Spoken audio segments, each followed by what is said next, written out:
जी श्री राम, चलिएगा अब बात करते हैं संयोजकता। संयोजकता को हमने लिया है वर्गों के हिसाब से क्लास 10th के लेवल पर। 9th और 11th के बच्चों के लिए संयोजकता को सरलतम तरीके से समझाने के लिए सर्वप्रथम वर्ग नंबर 1 लेते हैं। Hydrogen, helium, hydrogen, lithium, sodium, potassium, इन सब की संयोजकता होती है +1, पर इसमें हाइड्रोजन की संयोजकता +-1 होती है। दूसरी है बेरिलियम, बेरिलियम, मैग्नीशियम, कैल्शियम, तीनों की संयोजकता +2 होगी।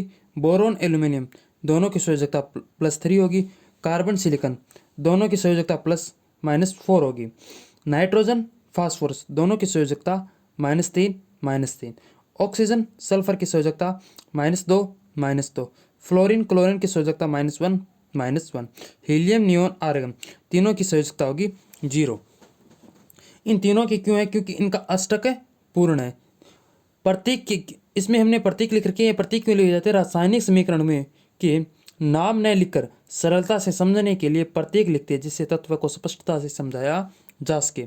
संयोजकता, 2 या 2 से अधिक तत्व मिलकर यौगिक बनाते हैं तो उनके जितने इलेक्ट्रॉन मिलकर उदासीन यौगिक बनाते हैं वह संयोजकता कहलाती है। अर्थात किसी भी जो तत्व है उसके बाह्यतम कक्षक में जितने यौगिक होंगे वही क्या करेंगे, आपस में जुड़कर क्या बनाएंगे, एक यौगिक बनाएंगे, और वही इसकी क्या कहलाएगी, संयोजकता।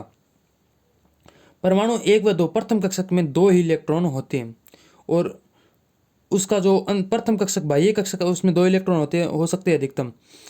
और अन्य जो 3 से लेकर 20 तक जो तत्व है वो अष्टक के नियम का पालन करते हैं। न्यूलैंड्स का अष्टक नियम ये क्या कहता है कि प्रत्येक जो बाह्यतम कक्षक है वो अपने पूरित या अष्ट खाली ही अपना विन्यास से प्राप्त करना चाहेगा। हर संभव कोशिश में वो अपना कक्षक है उसे भरना चाहेगा।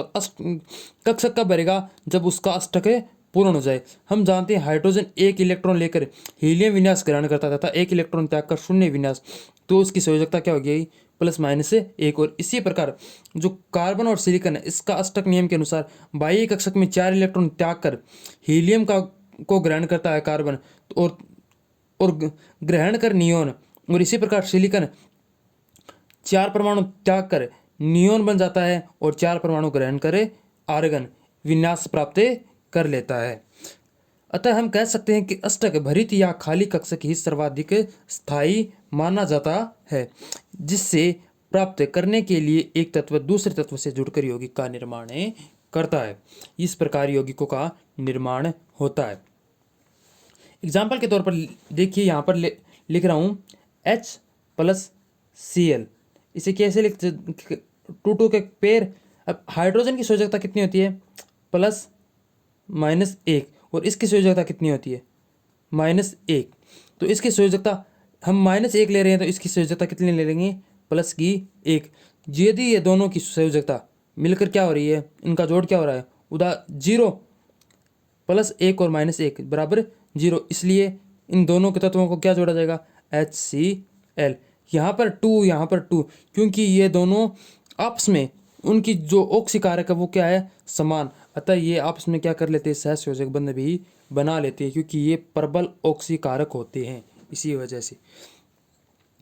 अतः हम कह सकते हैं ये तो हमने पढ़ लिया। अब है ये अष्टक बनाते किस में? ये बनाते हैं अष्टक जो परमाणु है, परमाणुओं की कोष व उपकोष होते हैं। यहाँ पर हमने आपके लिए लिख रखा है, इसमें जो कोष होते हैं वो KLMN है, और उपकोष है जो SPDF होती है, वो उपकोष कहलाते हैं। हाइड्रोजन से लेकर हमने कैल्शियम तक लिख रखा है, ये भी सभी के सभी परमाणु क्रमांक के अनुसार। जो हाइड्रोजन व हीलियम है दोनों के कोष में पाए जाते हैं। इन दोनों का एक या 2 इलेक्ट्रॉन होते हैं, जिससे कि के कोष बढ़ जाता है, और के कोषों की जो संख्या है वो N2N²। अब N का मान कोष नंबर 1 है तो 1 लेंगे, तो के में इलेक्ट्रॉनों की संख्या मैक्सिमम कितनी आएगी, 2। अतः प्रथम कक्षक में अधिकतम 2 इलेक्ट्रॉन आ सकते हैं, तो 1 हाइड्रोजन में आ जाता है, 2 हीलियम में। उसके बाद जितने भी बचे, लिथियम में 3 इलेक्ट्रॉन होते हैं तो वो अगले वाले कक्षक में चले जाएंगे, L, और उसी प्रकार M में, और इसी प्रकार N में।